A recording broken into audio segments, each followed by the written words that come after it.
Most of us want to live in peace and harmony. But what's it like when the people next door become neighbours from hell? Oh my God! Oh! Whether it's noise, they're not in the kitchen, but the speaker's in the kitchen. light-fingered neighbours, It's as if she's looked at your flowers, seen your garden, walked past and thought, oh, hang on, I like them. or rows about where to put the rubbish. Get rid of it now. You don't dump rubbish in the middle of the street, do you? You're not putting that outside my house. My house, you scrot. And now, with home surveillance getting more high-tech, when neighbours turn nasty, more and more of it is being caught on camera. Tonight, Oh dear, I'm very sorry. the long-running feud that left this woman under attack from her neighbour. You cry.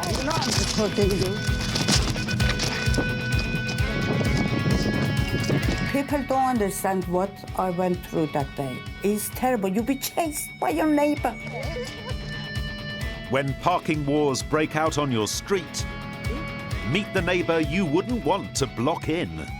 And I was like, either you move the car or I'm going to move the car. It's as simple as that. And the family with not just one neighbour from hell, but a whole street. It's very loud. Plus, experts reveal how neighbour disputes can impact more than just your patience. If you have a neighbour that's making lots of noise and you've therefore complained about it, and even if that's been resolved, you've got to, in law, notify any prospective purchaser. This is Neighbours from Hell, caught on camera.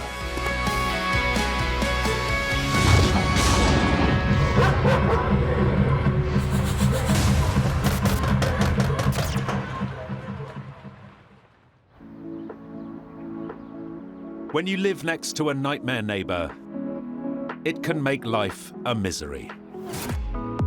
People are increasingly turning to cameras to highlight issues which cause neighbours to fall out. I've just had a complaint off the neighbour about that chimney. It's an eyesore, apparently. Whether it's mobile phones, CCTV, or even the latest miniature doorbell cameras that can transmit live footage directly to our mobile phones. Hello, what are you doing? Put it down and off. The images we capture are being used to catch nightmare neighbours in the act and convict them.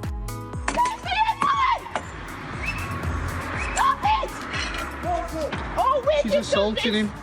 It's my right, not yours. And when things get heated, the threat of violence is never far away.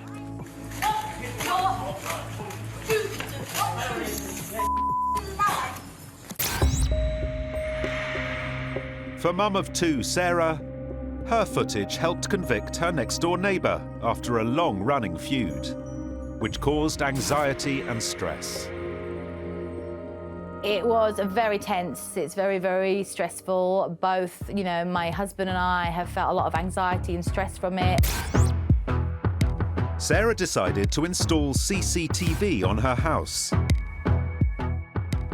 And soon it would capture her mother, Azzy, being aggressively confronted by the neighbour. She come from work and parked behind me. And she bring her other car and she parked front of my car. So bumper to bumper. When Azzy tried to get a photo as evidence, the neighbour tried to stop her. She came out, started screaming, wow. You stand back, yeah? Stop taking pictures of my art. It was very sad. I was shaking. Azzy continued to try to take photos, so the neighbour went for her phone. Of my friend's art. Do you understand what I mean? Okay, I'm not taking you. Stop taking pictures. She grabbed my hand and my middle finger. She bent it backward, and this is very painful. Still, I have pain. But the feud between the warring neighbours was about to come to a head.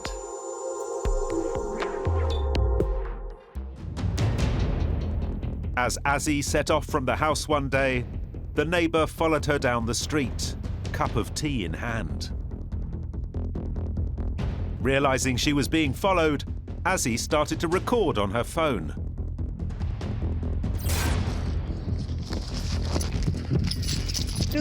Oh dear, I'm very sorry. The neighbour had poured the tea down Azzy's back. Very sorry I've spilt me drink. So sorry, lovey.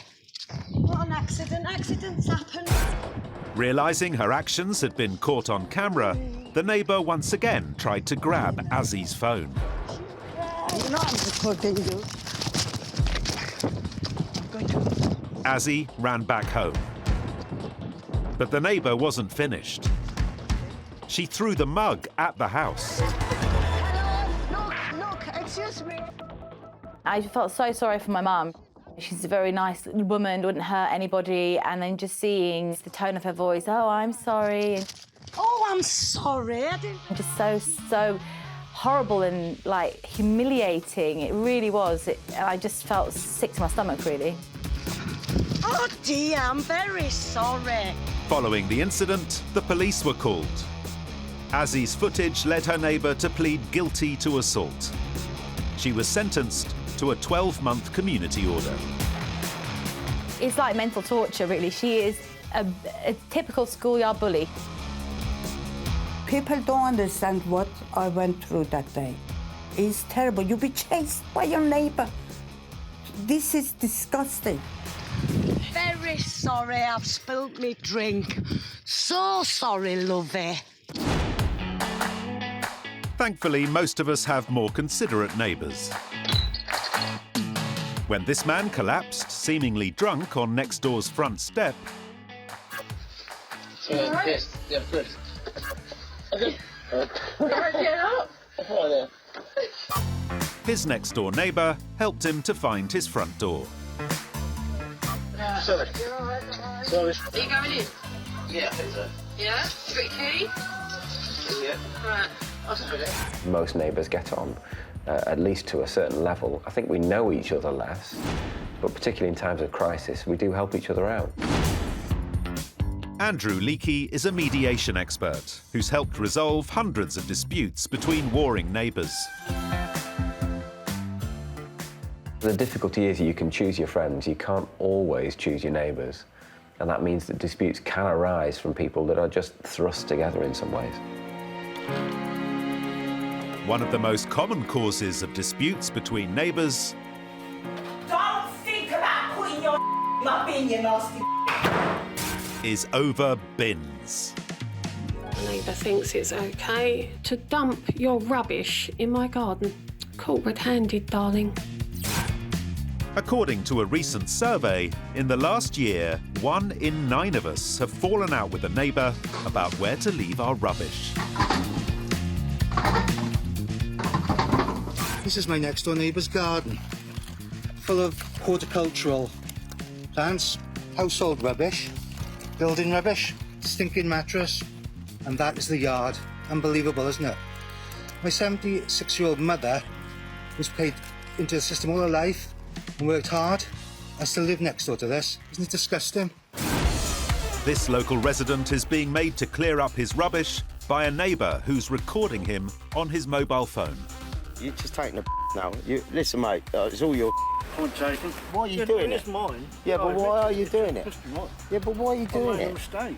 I asked you 2 weeks ago, bring it back and not leave it here. And now look what's happened.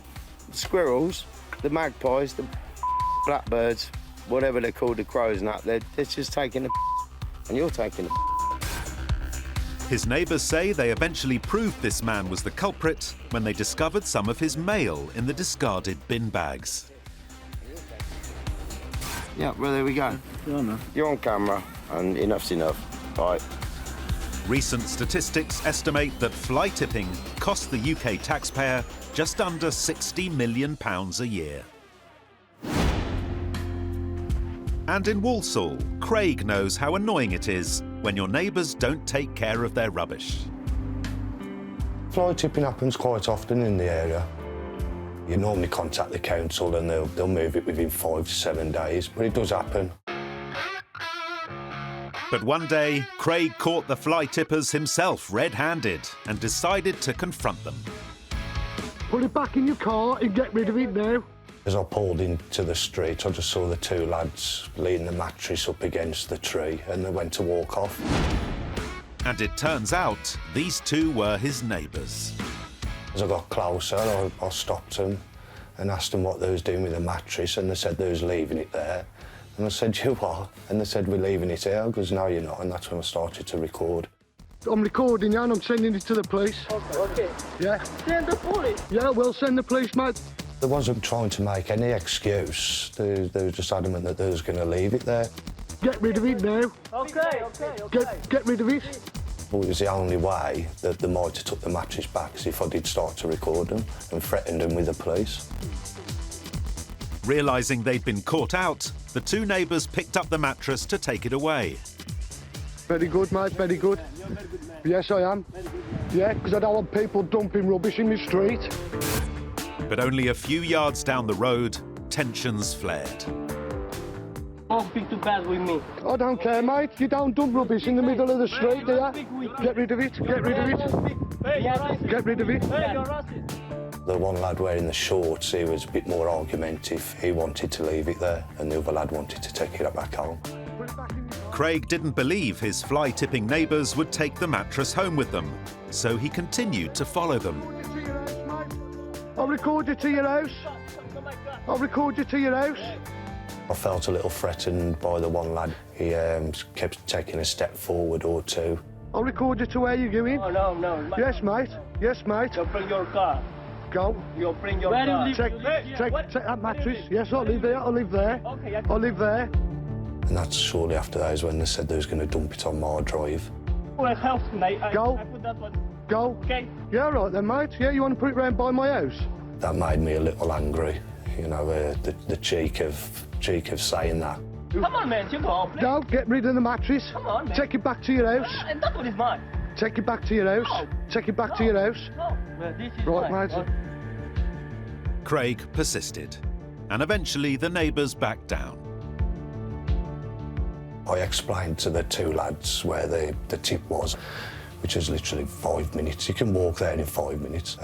But I found out that they took it home. Put it back in your car and get rid of it now. I was in shock about it. I just couldn't believe what was going on. You know, it's 1:30 on a Sunday afternoon. You know, you can't just fly tip a mattress and lean up a tree. Yes, very good, mate, very good. It seems when it comes to fly tipping, there are some people who are happy to do it on their own doorstep. CCTV captured these two dumping a mattress only a few yards away.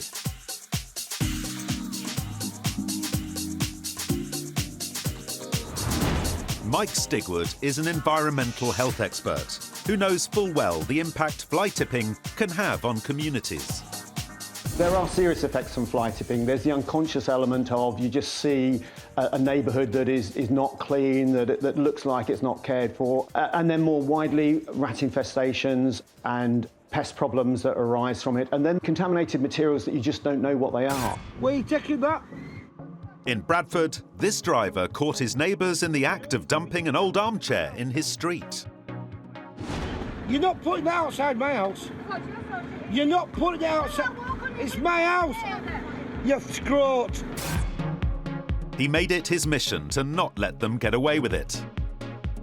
No, take it outside your own house. No, I won't go away. Take it all the way home. Yeah. Absolute scroats. After following them in his van for nearly 15 minutes, he finally gets his own way and they take the armchair back. Put it outside your own. Yeah, sound. Coming up, neighbourhood parking wars. The bodybuilder who took matters into his own hands. Someone's blocked my driveway. Okay, well, either you move the car or I'm going to move the car. It's as simple as that. And the family whose nightmare neighbours turned their street into a living hell. Oh my gosh. My children was really scared.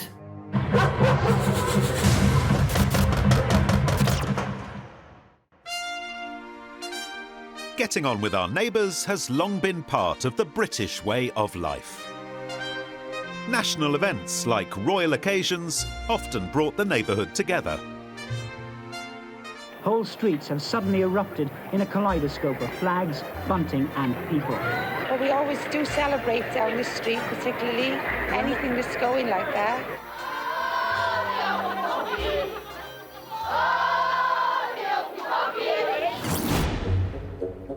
Nowadays, are we less inclined to celebrate special occasions with our neighbours?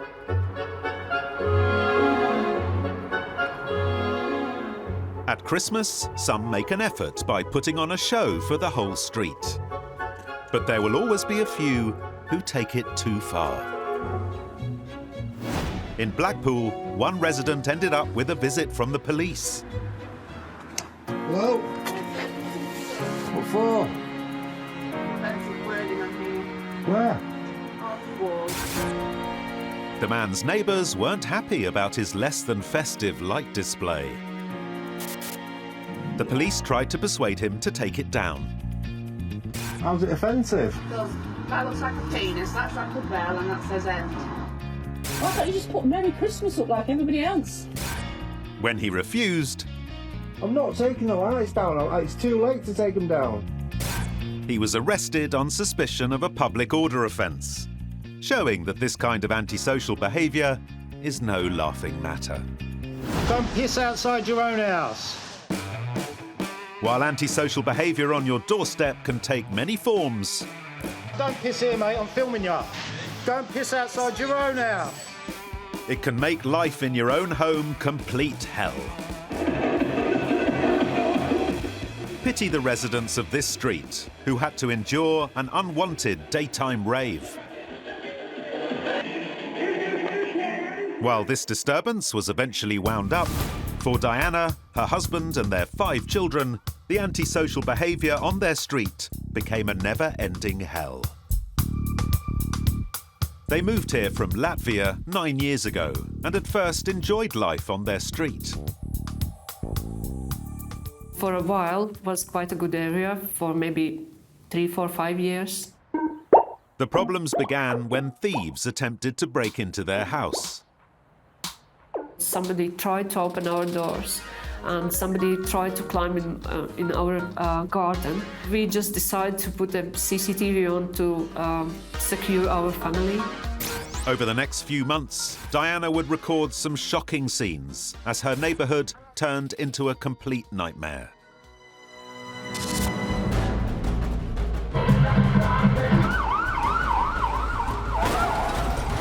Oh my gosh!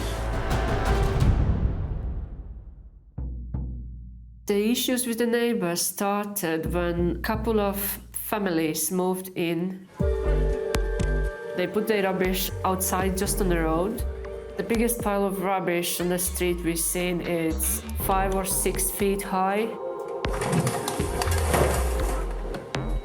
Other locals started taking their pick from the pile of rubbish, leaving the rest strewn across the pavement. We feel like living in a rubbish collection point, basically. But the problems in the street didn't stop with the unsightly mess. Over the next few months, the antisocial behaviour escalated. Several families moved in. They were starting to drink on the road. And the drinking often led to partying.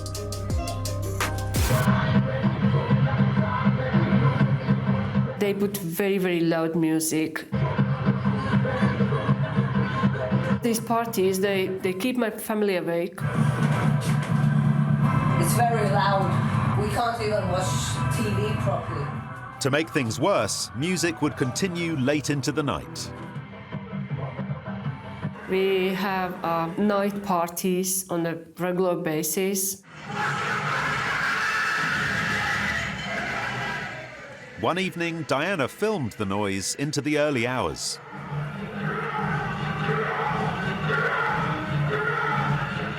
On this street, if it wasn't noise coming through the windows, it was smoke. CCTV caught some neighbours lighting a fire in the back garden at 3 o'clock in the morning.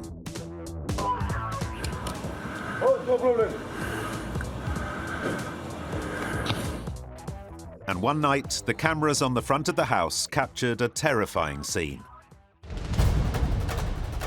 A large group of men, some armed with weapons, charged down the street past Diana's husband.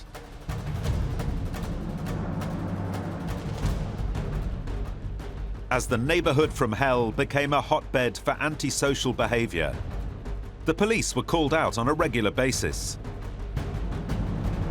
Diana's CCTV even captured police chases as they unfolded. This driver jumped from his car as it collided with a van before the police chase continued on foot. Diana thought the street couldn't get any worse. But even the elements seemed to be against her.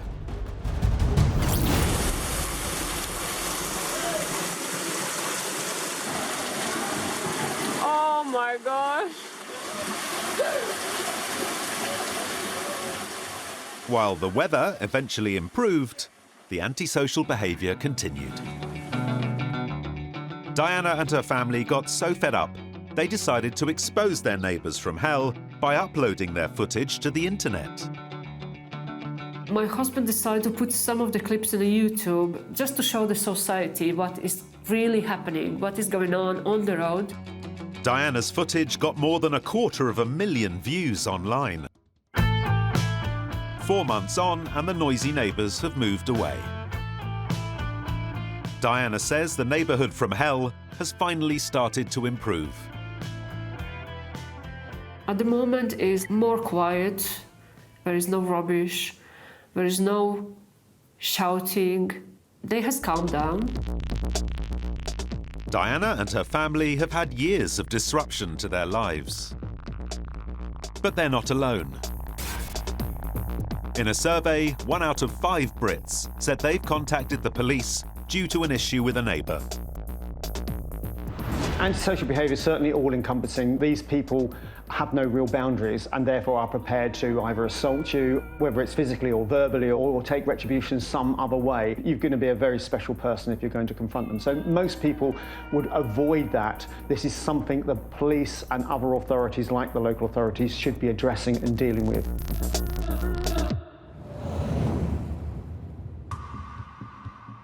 In many neighbourhoods, even our cars can be a source of antisocial behaviour amongst residents. These days, around 1/3 of British households own more than 2 cars, and a lack of parking causes problems. This stupid driver parked their car across 2 people's driveways and gone away.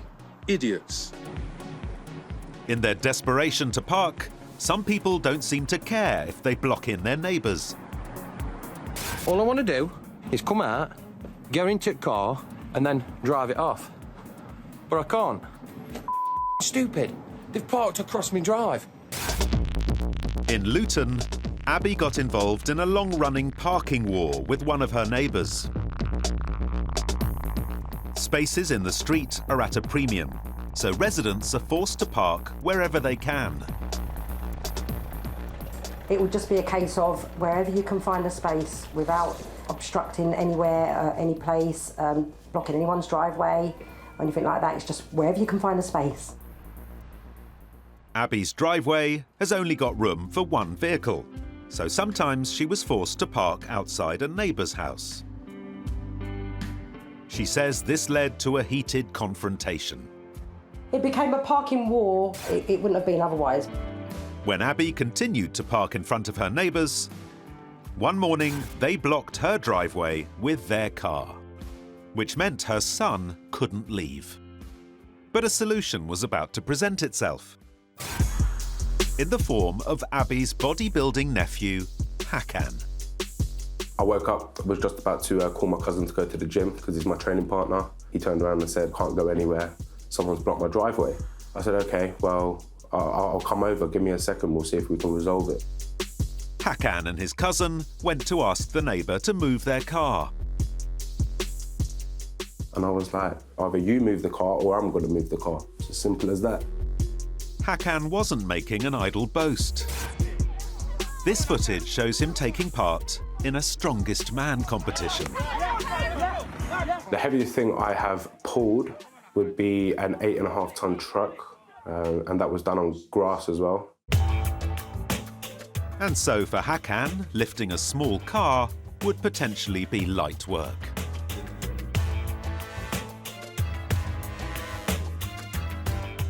I was shocked because I didn't actually think one person could lift the car up and move it like that. The lady was standing at the door. I don't know how they took it. Presumably, no, not very well. Well, he did say, if you don't move it, I'll move it. Since the incident, Abby says there's been a truce in the parking wars. Since then, it's quietened down, and I'm hoping it's going to stay like that. Hakan used his strength to move his neighbour's car. But this man made life easier for himself by employing a dumper truck to tow a vehicle parked outside his house. And this motorist's car-moving tool? A metal pipe.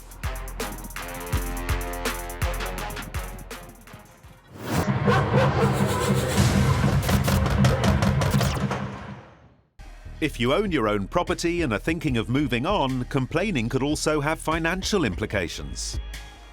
If you have a neighbour that's making lots of noise and you've therefore complained about it, and even if that's been resolved, you've got to, in law, notify any prospective purchaser of the complaints you've made, and that will devalue your home at the outset. So it's a major risk. But not all neighbours from hell are noisy. Some of them are actively trying to go undetected. When a neighbour gets a parcel left behind their bins, this woman decides to help herself. But with the rise of CCTV, more people are being caught doing things they shouldn't.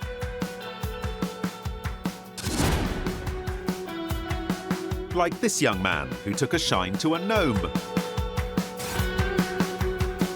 but then struggled to make a clean getaway.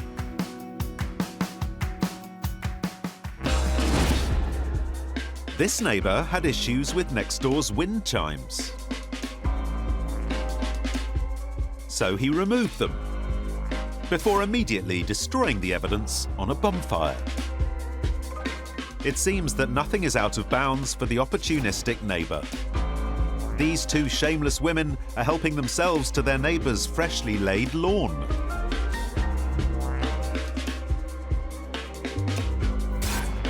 Recent figures show there's a garden theft every 43 seconds in the UK.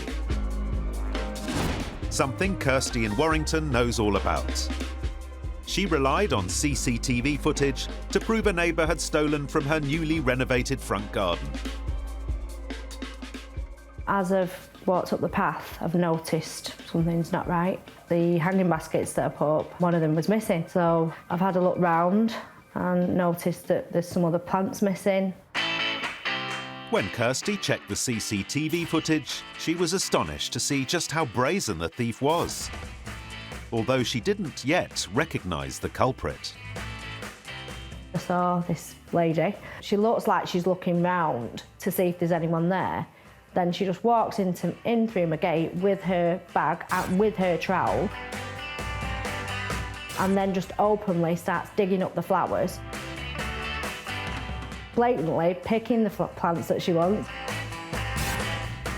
And then she walks out with a hanging basket. I was like, wow. It's as if she's looked at your flowers, seen your garden, walked past and thought, oh, hang on, I like them. So I was shocked and annoyed and shocked because it's flowers. Why would anyone take flowers? You know, they're not that much to take. Kirsty reported the theft to the police. Officer Davis was assigned the case. Never dealt with a theft of plants before, didn't realise plants got stolen, really. I treated this case in the same way I treat every other crime, basically. We needed to get to the bottom of it. When Officer Davis tried to trace the culprit with the help of the CCTV footage, he got lucky.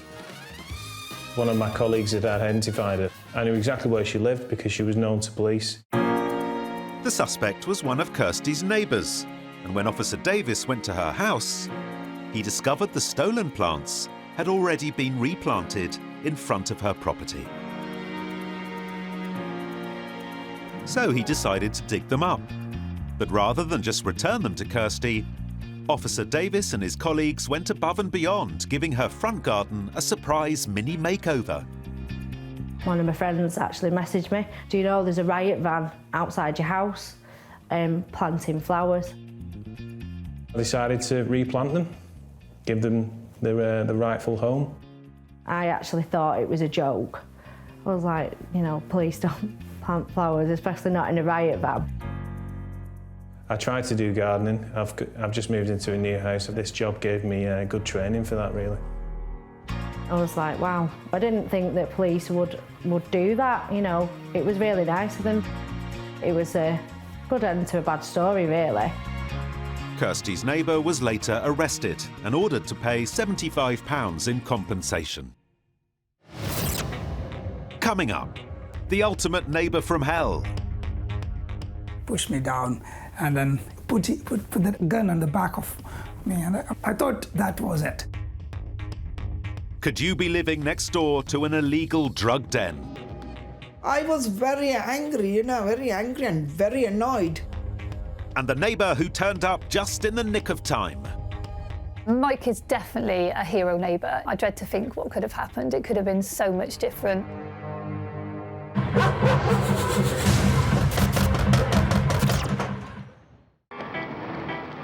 For generations, the local shop has been a vital part of our communities.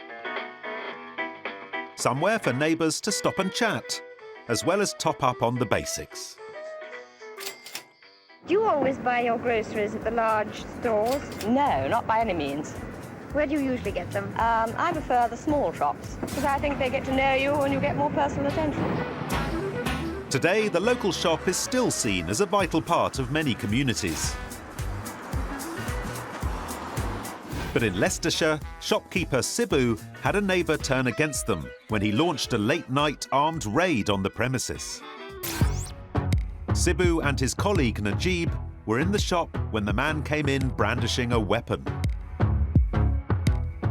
I was in the backside of the shop and I could see a massive guy hooded. You can only see his eyes.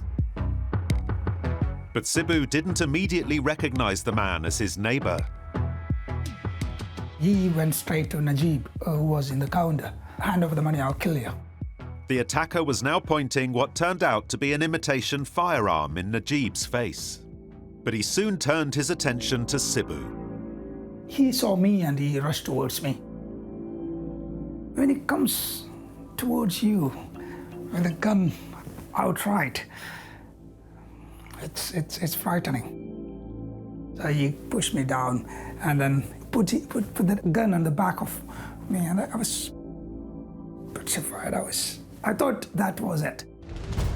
Sibu had managed to press the panic button, so he knew the police were on their way. But when the robber grabbed him round the neck, he decided he couldn't wait for their help. I got a split chance and I took it. Sibu grabbed the gun and tried to restrain his attacker. The three men became embroiled in a tussle on the shop floor. I pushed him towards the side. A few bottles came down. He took a Prosecco bottle and hit him on the head, on Najib's head. After several minutes, Sibu and his colleague eventually managed to pin down the man.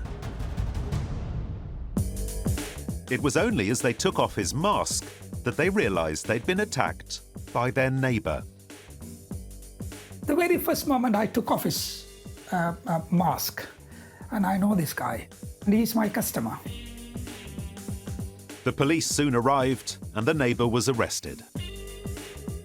He was later sentenced to 4 years in jail.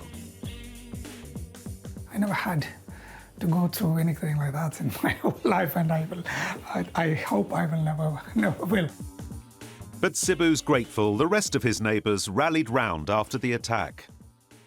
Whole community were coming, old ladies coming with bouquets, cards. It was really wonderful to have such a lovely community around me, yes. Sibu had no idea he was living so close to a neighbour from hell. But in fact, a recent survey found that most people don't know who they're living next door to. And 55% don't know what they do for a living. Something Zara from East London found out when she let out this house at the end of her street. 6 months after her tenants had moved in, she got a call from a builder working for the neighbours next door. The neighbours were doing some building work. Luckily, they told me there's a big bad smell coming from the house. When Zara went to investigate, there was no sign of the tenants. They'd also not paid the rent for months, so she asked next door's builders to force entry. Builder smashed the window from behind, got inside the house, and went and opened the front door for us to get in. I couldn't recognize it. I didn't know it was, the builder knew it. He said narcotics, he said. This is narcotics. And my word, the smell was atrocious. Zara's house had been turned into a cannabis farm, and her tenants had disappeared. There must be more than well over 100 plants growing. No room, everyone was a bucket in there. The bed is gone. They were just doing a business in there, a factory. The scale of the operation suggested her nightmare tenants could have made thousands in profit. But they destroyed every room in the house, leaving Zara with a huge repair bill.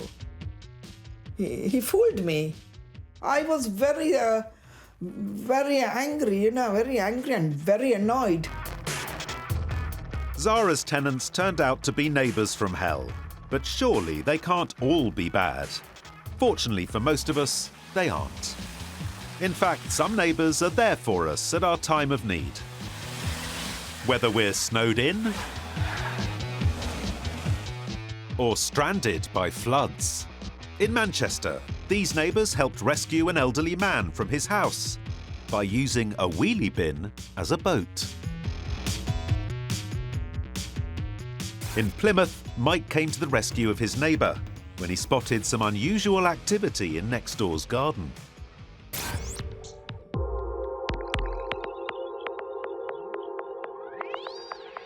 Looked to see what the weather was like out the window, and I seen this guy climbing up a ladder. Well, it was like a circus act. It was just 1 minute he was there, next minute all you seen was a pair of feet dangling out the window. He's gone. He's in.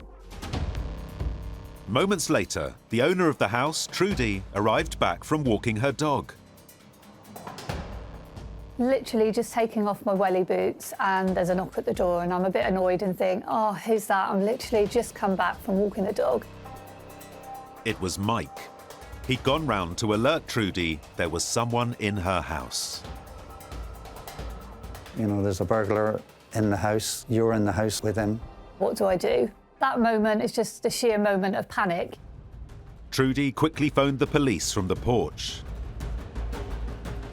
The call handler said to me, don't approach them. They could have a knife, they could have a weapon, and I'm just panicking then in case they come running out of the front door.